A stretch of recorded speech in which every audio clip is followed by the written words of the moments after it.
but it's Damien Martinez that you have winning your Walker Camp Award. Yeah, the Doak Walker. Doak for Walker. Yeah. Why did I say Walker Camp? Yeah, Doak I mean, Walker. there's so many damn award names. It's hard to keep up with them. But that all goes in line though with what I was just talking about with Damien Martinez. He is going to a team last year that ran the ball really well with a couple of guys that they were rotating in by committee approach.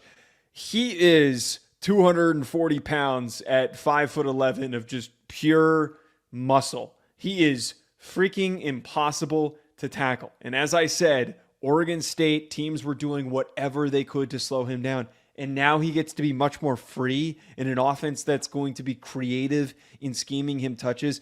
Martinez is an unbelievably gifted player. He's going to be a early draft pick in the upcoming draft, not like a first rounder, but one of the first running backs taken this upcoming year. I think that he is a no-brainer for somebody who's going to put up some insane stats considering what he was doing at Oregon State. I don't like picking like a quarterback and a running back because that when you do that, like you're gonna have it. Joe, we're talking about them being borderline generational if this happens.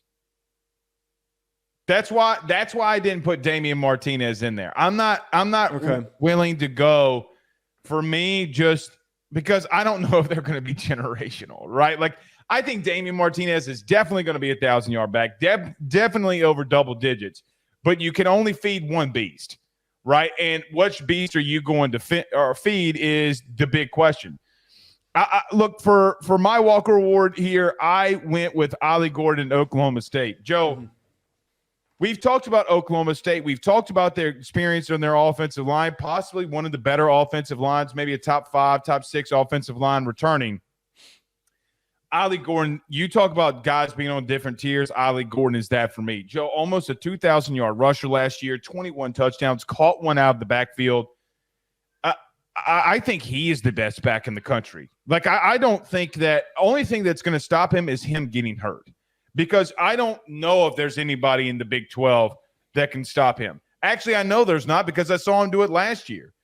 Injuries are going to have to be the reason why he takes a step back, whether it be on his offensive line or himself. I don't like going into a season saying, hey, I'm just going to project this guy to get injured. He is the best back in the country to me. So that's why I went ahead and went with Ollie Gordon. Your thoughts on Ollie? The only reason why – and look, I love Ollie Gordon. He was my top running back prospect when I was doing summer scouting for the 2025 draft because I just think he's so rare.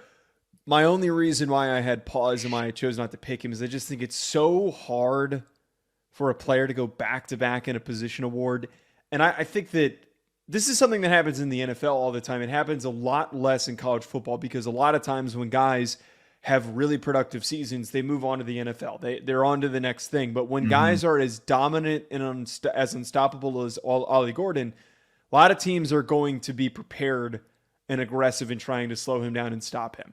I don't think his production goes down the drain, but could his numbers be 200 yards less and a couple of touchdowns less? He had insane numbs last year. I think for him to replicate what he did, 1,700 yards, man. It would take a lot for him to do that again and for him to win the award. I have a little bit of pause, but yeah. I don't hate the pick because it could totally happen. Well, here's a little bit of a reason why I also picked him. You talked about him winning it last year, whatever.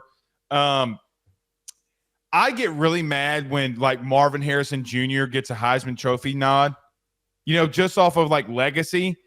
If Ollie Gordon's the best running back, I hate these voters when they say, well, we got to pick somebody else here. No, if he's the best back, pick him. That's a pet peeve of mine. This video is sponsored by the online fitness training camp presented by Chris Gates Fitness.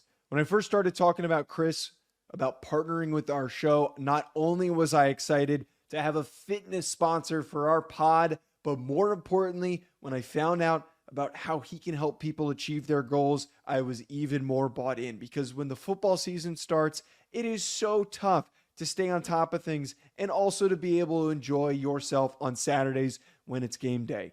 With Chris Gates Fitness's online training camp, you're going to be able to effectively stay focused, consistent, burn fat, build muscle, and do it with a like-minded community of individuals working towards the same thing. On top of this, you're going to be able to get direct coaching from Chris and the ability to ask him questions with an access to a live Q&A where you can get direct personalized support from Chris himself.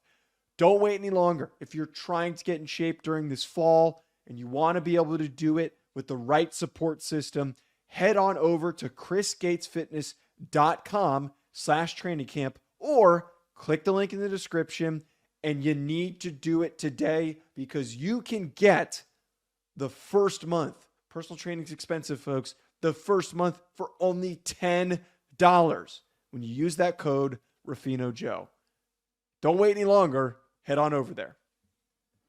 BetOnline remains your top spot for all of your live betting action and contests. NFL, college football, UFC, NHL are all in full swing.